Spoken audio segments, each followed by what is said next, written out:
Arrancamos, Juan Pablo, bienvenido. ¿Cómo estás, querido? Bien, muchas gracias, Marta. ¿Cómo están? Bienvenido, muy bien. Te voy a decir tengo algo, colitis, retomando pero el asunto, muy bien. A ver. El asunto de la tolerancia a la frustración, y lo explico a través de un juego de palabras un poco absurdo, pero se entiende muy bien. A ver. ¿Cómo alguien va a aprender que las cosas no siempre van a ser como ellos quieren si siempre las cosas son como ellos quieren? Exactamente. Para que ellos aprendan que no siempre van a ser las cosas como ellos quieren es cuando se enfrenten a eso. Entonces sí, pequeñas grandes dosis de frustración no solo son necesarias, sino son deseables. Estoy de acuerdo. ¿Saben qué? Cuentavientes, ya lo escucharon de un doctor. No siempre es la música que ustedes quieren. Apréndalo de una vez por todas. Juan Pablo, los 3 errores más comunes que cometemos los padres. Pues mira, los dejaron poquitos, son poquitos, 13, podrían ser más. Sí, son como 184,000, algo así, ¿no? Yo creo que uno de los primeros es no predicar con el ejemplo, ¿no? De alguna manera los papás pretendemos que los niños a través de ósmosis aprendan las cosas y tenemos que recordar que gran parte del contenido que los niños aprenden no es a través de palabras, es a través de mensajes no verbales, a través de lenguaje verbal o a través del mensaje inconsciente. Entonces, el ejemplo, la verdad es que es uno de los factores más importantes que tenemos que considerar a la hora de enseñar. Es como decirle a un niño, no grites, por favor, te estoy diciendo que no grites. Bueno, pues evidentemente ahí estamos nosotros más educando con el ejemplo que de otra manera, ¿no? Les voy a mandar un videíto que salió hace algunos años en YouTube que se llama What Children See, Children Do, que es buenísimo. Lo presento en mis conferencias. Sí, bueno, ahorita les mando la liga. Échenle un ojo porque viene muy al caso con lo que habla ahorita Juan Pablo de no predicar con el ejemplo. Danos ejemplos de cómo mandamos mensajes dobles entre lo que decimos y lo que hacemos. Por ejemplo, el pegarte de gritos y decirte que no grites, ¿no? El decirte que tienes que ser tolerante cuando soy terriblemente intolerante yo con mi marido, contigo mismo, con el tráfico. Entonces, finalmente yo te estoy pretendiendo educar a través de decirte que seas tolerante cuando no soy yo tolerante. ¿Y dónde está la raya? Porque le decimos a los niños, no pegues, y nosotros los nalgueamos. No, bueno, la raya es clara y es evidente. Yo aquí digo, la verdad es que si nos metemos al asunto escabroso, la verdad es que es complicado porque yo creo que la raya también sí existe. Yo, por ejemplo, y siempre pongo el mismo ejemplo, que mucha gente me ve con cara de estás loco y cómo es posible que seas psicólogo. La verdad es que yo soy muy grosero, Marta. Yo digo muchas groserías. Y a mis hijos no les permito decir groserías. Y todo el mundo me dice que estoy loco. No, no estoy loco. Simplemente yo decidí que yo sí puedo decir groserías y ellos no. Yo soy igual, ¿eh? Lo único que tengo que hacer es cerciorarme de que mis hijos no las digan. Es lo único que tengo que hacer. Estoy de acuerdo. Yo también digo muchas groserías. Muchísimas. Sí. Muchísimas. Ustedes nunca me han oído. Y no me quieren oír. Sí. Y mis hijas no solo no tienen permitido decir groserías, no las dicen. Así es, pasa lo mismo conmigo. Y mucha gente aquí discute, aquí alega que cómo es posible, que es incongruente, que es ilógico. Sí, pero yo siempre me defiendo, si vale el término, de una forma muy sencilla. Si yo no pudiera hacer esto, sería tanto como decir, oye, yo fumo, y entonces tú que tienes 12 vas a fumar porque yo fumo. O si yo me acuesto a la 1 de la mañana, te voy a dejar acostarte a la 1 de la mañana porque yo me acuesto a la 1 de la mañana. No, hay jerarquías, ¿sí? Estoy de acuerdo, no digas, mija. Pero ¿por qué tú te compras unos zapatos bien caros y a mí no me compras el iPod? Claro. Ajá. Bueno, cuando lleves 44 años trabajando como una esclava, exacto, te vas a poder comprar lo que tú quieras. Y tengas tu casa, tu trabajo, tu sueldo y tu friega, pues en ese momento. Quieras, así claro. Es, exactamente. Entonces sí creo que hay niveles. Creo que hay niveles y los tenemos también nosotros. Mi mamá dice una cosa preciosa, perdón, pero hasta en el cielo hay jerarquías. Claro, por supuesto. Bueno, sí. Número 2. Número 2. Bueno, está el asunto de la alimentación. Después del corte. Ya volvemos, no se vayan. Ya regresamos. Más Marta de Baile. En W. Y cortesía de Bebemundo, porque la revista del mes de marzo ya está a la venta. 11 mitos del sexo, recetas de papillas. ¿Y ahora qué? Instructivo del recién nacido. También hablamos de los errores más comunes que cometemos los padres. Y está Juan Pablo Arredondo hablando del tema con nosotros. El primero, sin duda, es no predicar con el ejemplo. Después hablamos de la alimentación. Yo creo que hay un grave problema en el asunto de la alimentación. Me parece que uno de los grandes errores que cometen la mayoría de los papás o muchos papás es focalizarse demasiado sobre el asunto de la alimentación. Tenemos que pensar que esto, como cualquier otra cosa, empieza a recibir un montón de carga afectiva de parte de los papás y los niños se dan cuenta que en un momento dado el asunto de comer o no comer es un gran botón que despierta en los padres una serie de angustias. Una forma de control, de manipulación. Todo eso que y dices. También es una forma de convertir la comida para un niño en una pesadilla. En un martirio y en un empezar suplicio. a descomponerles la relación sana y natural que debe de tener un ser humano con la comida. Estoy totalmente de acuerdo. Mira, yo creo que cuando uno empieza a alimentar a los niños, normalmente nos focalizamos en cosas que son muy tontas, como por ejemplo que lo haga con la boca cerrada o que agarre los cubiertos correctamente o que no se ensucie. La verdad es que tenemos que jerarquizar un poco el asunto de la alimentación. Lo más importante, me parece, es que el niño coma, es decir, que ingiera alimento, y dos, pues comer en santa paz, ¿no? Es decir, que haya un ambiente familiar armónico. Y a veces hacemos de la comida un verdadero suplicio. Un suplicio. ¿A quién Yo de creo que en la ustedes le medida dijeron? que nosotros nos enfoquemos, ahorita acabo de tener esta semana justamente el caso de unos papás que reconocen abiertamente que el niño come perfectamente en la escuela y con ellos jamás come nada. Y entonces, como yo les decía, pues ¿no les suena algo? O sea, ¿no les hace sentido que el niño en la escuela todos los días coma de todo y con ustedes lo único que quiera son nuggets? Pues evidentemente estamos hablando de una carga emocional que está depositada sobre eso. Y Señores, aparte, dejen de fastidiar a sus hijos a la hora de comer. de perseguirlos denles de con las comer. cucharas, de decirles no te paras de esta mesa hasta que te acabes todos esos chicharros que están en ese plato, de servirles porciones muy grandes. Todo el tema de la alimentación y de qué no hacer es parte de la revista Bebemundo, Así que lo es. pueden buscar. Ok, Así tercer es. punto. Otro error muy, muy importante es, Marta, la sobreprotección. La verdad es que yo tengo 22, casi 23 años dedicándome a esto y no encuentro a la fecha una sola cosa positiva de la sobreprotección. Tenemos que entender que la sobreprotección limita, la sobreprotección obstaculiza el desarrollo emocional de los niños. Pero defíneme sobreprotección. Mira, la ¿De dónde sobreprotección... hasta dónde va? Hay dos formas en que yo generalmente ubico a los papás para saber si están o no sobreprotegiendo. La primera es, si tú estás haciendo por tu hijo algo que por su edad o por su etapa de desarrollo ya podría o debería de estar haciendo por sí mismo, estás sobreprotegiendo, ¿sí? Es decir, nosotros de pronto nos enfocamos a querer por amor cuidar a nuestros hijos, pero empezamos a hacer por ellos cosas que no deberíamos de estar haciendo. Y dos, que no es tan técnica la descripción, si en un momento dado tú estás recibiendo comentarios de ser una mamá o un papá sobreprotector, haz caso, porque normalmente de adentro no nos damos cuenta, donde nos damos cuenta es de afuera, entonces las personas sí nos percatamos. La escuela te lo puede decir, los papás, incluso la propia pareja te lo puede decir. O sea, es que está siendo muy sobreprotector. No hagas por tu hijo algo que él por edad o por etapa de desarrollo pudiera estar haciendo por sí mismo, ¿sí? Otro elemento muy importante es el miedo, Marta. A veces educamos con un gran miedo a los niños. Hay muchos miedos. A mí me han platicado unos buenísimos, ¿no? Que hasta sorprenden. Por ejemplo, el miedo a que te dejen de querer, el miedo a traumarlos, el miedo a que se te vayan de la casa, a que se vuelvan drogadictos, a que se vuelvan alcohólicos, a que te pierdan la confianza.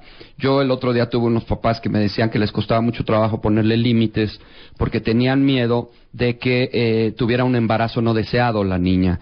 Y la niña tenía 1 año y medio, ¿sí? Es decir, cuando nosotros educamos a través del miedo, la verdad es que nos limitamos mucho en términos de la posibilidad de poner límites, reglas y estructura. Y Yo es creo bien que... difícil en épocas como las que vivimos hoy. De hecho, en unos momentos más vamos a estar hablando de la violencia en México. Claro, claro. Y yo creo que una de las cosas que es como muy importante es entender, y yo cada día lo repito más y debería de repetirlo menos, ¿sí? Es que los límites y el amor no están peleados. La verdad es que muchos papás piensan que mientras más aman a sus hijos, más deben dejarlos hacer lo que se les pega la gana. Y por otro lado, que si les ponen límites, reglas y estructura, no los están queriendo o están fallando en la manifestación afectiva. Los límites y el amor no están peleados, lo he dicho siempre, me parece que los límites son un profundo acto de amor hacia los hijos porque los estamos preparando para la vida. Otro elemento que es muy importante respecto a estos errores y que también viene en la revista de Bebemundo, es todo lo que tiene que ver con la relación con ellos. Es decir, el hecho de no tener tiempo para jugar con ellos. Muchas mamás lo repiten con mucha frecuencia, que le dedican todo el día a los hijos. Y cuando tú haces un análisis, el tiempo que le dedican a los hijos es porque van por ellos a la escuela, porque les dan de comer, porque hacen la tarea con ellos, porque los meten a bañar, porque supervisan la cuestión de los karates. Eso no es estar con ellos. Por ahí tú lo has mencionado ya muchas veces, en más de una ocasión, de una investigación que por ahí te trajeron, en donde decía que lo que más desea en un niño en el mundo es que sus papás jueguen con ellos. Sí, y esto, la verdad es que nosotros no lo hacemos, no lo reforzamos. Muchos papás te dicen, es que a mí la verdad eso de jugar no se me da, claro, ¿no? Y entonces pareciera que es el pretexto y la justificación perfecta para no hacerlo. Pero por otro lado se cuestionan permanentemente cómo es que pueden reforzar la autoestima, la confianza, la seguridad de sus hijos. Y pareciera que es a través de cursos de autoestima que van a llevar al niño a que refuercen su autoestima. En realidad esto es con el contacto, con la vinculación, con estas formas que también tú por ahí me recomendaste hace muchos años un libro de cómo transmitir el amor a los hijos, a través del contacto visual, a través del contacto físico, a través de la atención enfocada, a través de los límites, la regla, la estructura que de alguna manera se da. Otro error súper frecuente, Marta, y que de verdad hoy lo veo mucho más que en otros años. Yo creo que esto lo tengo viendo hace aproximadamente 1 o 2 años, pero que se ve cada vez con más frecuencia, es esta tendencia de los papás a focalizarse sobre el origen de las conductas mucho más que a las conductas en sí mismas. Es decir, para muchos papás es muy sencillo llegar y decirte, mira, mi hijo en la escuela me lo están reportando que pega, que muerde, que avienta, que es desobediente, que es berrinchudo y que es caprichoso. Pero nosotros creemos que es porque acaba de tener un hermanito y nos cambiamos de casa. La verdad es que nosotros hemos tenido problemas entre nosotros y hemos tenido algunas discusiones frente a ellos. No hemos pasado mucho tiempo con ellos porque nosotros, no sé, a lo mejor trabajamos todo el día. Y entonces se van hacia la causa y hacia el origen de las conductas y dejan completamente de lado las conductas en sí mismas. Como yo le digo a los papás, entiendo todo lo que me estás diciendo, pero la realidad es que tu hijo es un pelado, es un grosero, es un desobediente, es berrinchudo, es caprichoso, y de esto no estás haciendo nada. Es decir, enfocarnos a lo que está generando las conductas inapropiadas a veces nos ayuda muy poco. Tenemos que focalizarnos mucho más hacia lo que la conducta está presentando. Como yo les digo, mira, el día que te corran a tu hijo de la escuela, no te van a decir, ay pobre, es que porque ustedes se pelean lo corrimos. Te van a decir, no, lo corrimos porque es un pelado, porque no obedece, porque muerde, porque avienta y porque lo que sea. ¿Qué haces? Lo que tienes que hacer es si ver por qué está así te sirve, enfócate, pero si no, nada más corrige las conductas. Vete sobre el comportamiento inapropiado, sobre el comportamiento indeseable, que es lo que en un momento dado tienes que corregir. De lo contrario, estás patinando exactamente en lo mismo.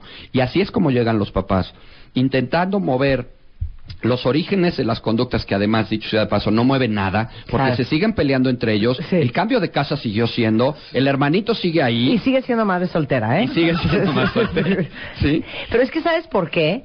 Porque vivimos los papás con un chorro de culpa, ¿sí o no, cuentavientes? Es otra de las grandes Vivimos fallas. Con una culpa horrenda. Entonces, ¿sabes qué? Pues sí, yo comprendo que sea tan grosero, porque como su padre nunca lo quiso y nunca lo reconoció, sí, pues entonces yo le doy por su lado y dejo que sea un absoluto Nerón, porque yo entiendo. Pues no. No, exactamente, ¿no? Ahora, ¿qué pasa cuando, por ejemplo, porque otra que es maravillosa, es que es muy agresivo porque tiene unos primos que juegan muy rudo? Entonces, ¿qué, vas a dejar a los primos para que deje de ser rudo? No, hay conductas que son inapropiadas y tienes que corregirlas.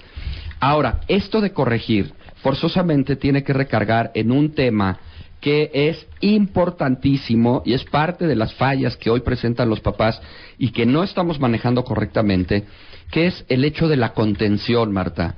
Tenemos que recordar que los niños carecen de mecanismos de autocontrol. Es decir, ellos no tienen un freno de mano interno que les permita frenarse. Y es a través del freno externo, a través de lo de afuera, que el niño va generando sus propios controles internos.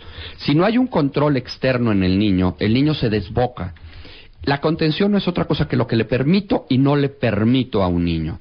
Y a veces los papás quieren que los niños no hagan cosas que ellos están permitiendo. Si no quieres que las haga, no se las permitas. Punto. Y entonces el niño se va a frenar. Ok, algunos otros errores bien comunes después de haberme tomado el Libertrim. Gracias, doctor Pérez. Regresando del corte, no se vayan.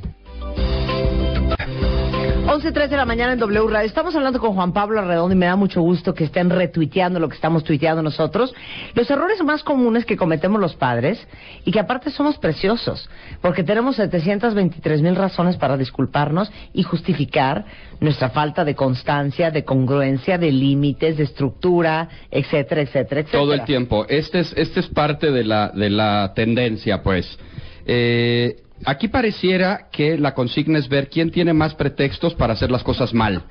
Y mientras más pretextos tengas para hacer las cosas mal, más justificado estás para hacer lo claro. poco correcto, lo poco deseable, ¿no? Claro. Entonces, sí, esta es una de las tendencias más comunes que se dan, ¿no?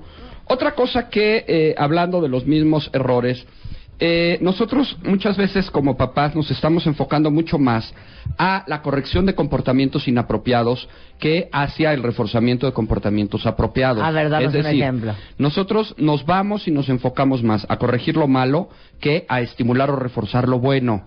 Lo bueno lo damos por hecho. Muchas veces yo he visto papás que te dicen, o sea, es que se porta bien, claro, pues es lo menos que podría ser, ¿no? ¿Sí? No, pero bueno, ¿y cuando se porta bien, qué haces? Nada. Y en cambio cuando se porta mal, estás enchinchando, regañas, gritas, castigas, te desgañitas, te quedas afónico de gritos y estás volcando una gran cantidad de atención y carga afectiva. Cuando el niño se porta bien, no hacemos nada, Marta. Y la verdad es que debemos de reforzar y estimular los comportamientos apropiados de nuestros hijos.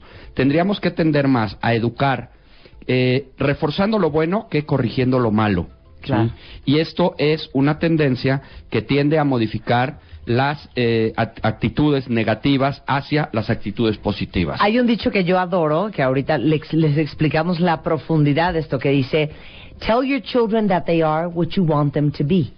Y eso es básicamente, bueno, en español es, dile a tus hijos que son lo que tú quieres que sean. Y eso es un poquito lo que tú dices, ¿sí? El reforzamiento positivo. Sí, claro. Dile que es un imbécil y que es berrinchudo y que no hace caso y que no es un niño obediente y que no estudia. Y eso es exactamente lo que va a acabar haciendo. Claro, claro. ¿Por qué? Porque respondemos a las etiquetas. Y lo pongo a través de un ejemplo. Si yo te digo, Marta, que soy un cuate muy tranquilo, ¿cómo se te ocurre que voy a responder a la mayoría de las cosas que se me presentan? Pues evidentemente de manera tranquila. Si yo te digo que soy un cuate muy enojón, ¿cómo voy a responder a la mayoría de las cosas que me pasen? Pues enojándome. Es decir, nosotros tendemos a responder a las propias etiquetas que nos vamos pegando y estas etiquetas de alguna manera van haciendo que nosotros forjemos nuestra propia personalidad. Si tú corriges y corriges y corriges lo malo, además de estar brindando una gran carga emocional, estás etiquetando y estás reforzando esas etiquetas negativas. Otro error muy común es utilizar a los hijos como escudo o como espada contra la pareja o contra la familia política. Pan nuestro de todos los días. Pan nuestro de todos los días, ¿sí? Es decir, yo de pronto puedo, hay unas que son lindísimas, ¿no? Por ejemplo, ¿sabes qué? Te quiero decir, esposo, que ayer en la noche que acosté a Pedrito, me dijo que está muy triste porque llegas muy tarde a la escuela, que llegas muy tarde de trabajar, ¿no?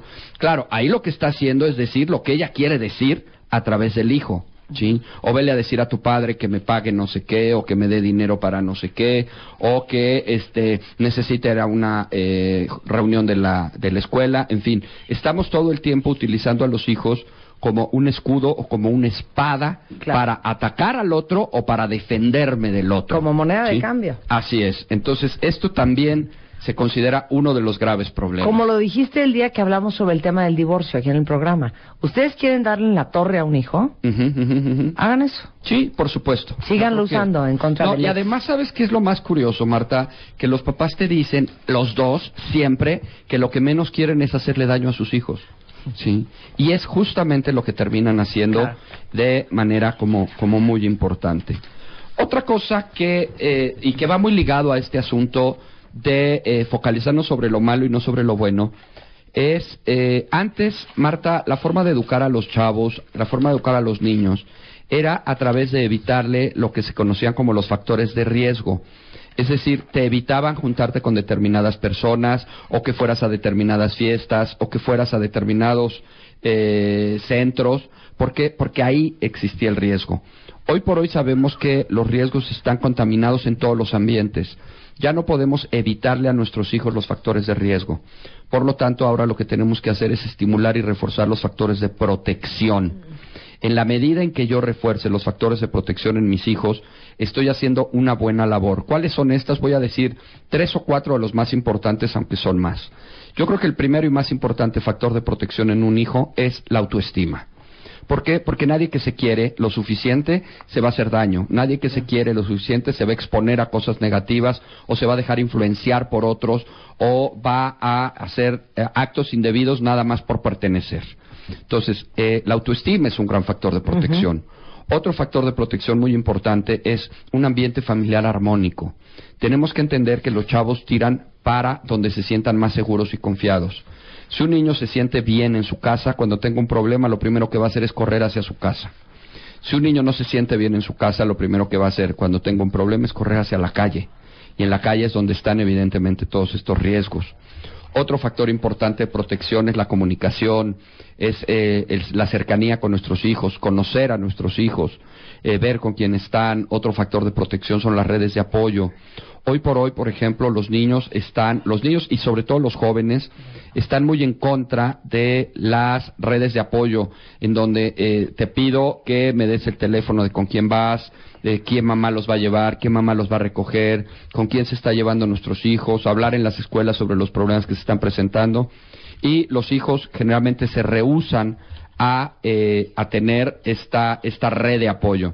Entonces, bueno, ahí tenemos otro gran error muy común en los niños. Otro error que también viene en la revista Bebemundo es tratar de compensar a nuestros hijos a través de nuestras culpas. Y pedir, además, que o procurar que nuestros hijos tengan todo lo que nosotros no tuvimos, ¿no? Yo te voy a dar lo que yo no tuve. Como yo tuve una infancia muy carente, entonces ahora yo te voy a brindar de todo lo que yo te di. Como yo tuve unos papás muy restrictivos, ahora yo quiero ser tu amiga, ahora yo quiero que nos llevemos como cuates. El otro día me estaban diciendo algo que me pareció increíble, ¿no? Y además creo que no es tan increíble. Una chavita adolescente de 14, 15 años que hizo una pijamada, y la mamá le dijo que la podía hacer siempre y cuando ella estuviera invitada a la pijamada, ¿no? Entonces, y la realidad es que la mamá se puso su pijama y se metió al cuarto con las niñas a vivir la pijamada de su hija, ¿no? ¿Por qué? Porque de alguna manera se traspola ahí las carencias, las deficiencias, lo que yo no tuve, lo que a mí no, lo que yo hubiera querido tener y que no tuve, ¿no? Y bueno, por último quiero dejarlo como el punto central, que es la culpa. Educar a través de la culpa, o educar a través de los mecanismos compensatorios. Es decir, como no estoy contigo todo el día, te quiero compensar dejándote hacer lo que se te pegue la gana, te quiero compensar permitiendo que me faltes al respeto, permitiendo que seas grosero conmigo, te quiero compensar comprándote cosas, te quiero compensar quitándote responsabilidades. Es decir, si no estoy contigo todo el día, entonces ¿cómo voy a llegar y te voy a obligar a recoger? ¿Por qué? Porque yo no he estado en todo el día, entonces yo recojo por ti, yo tiendo tu cama, yo recojo tus juguetes, yo arreglo tu ropa, de manera que compense en alguna medida esta falta de tiempo que estoy teniendo contigo, ¿no? Entonces la culpa, la compensación son elementos que entran en juego para que, como bien dices, encontremos cada día más pretextos para hacer las cosas mal. Yo creo que esto es algo que tenemos que corregir, que tenemos que modificar, y que, bueno, pues de alguna manera, en la medida en que nosotros estemos conscientes de todos estos factores, vamos a poder corregir.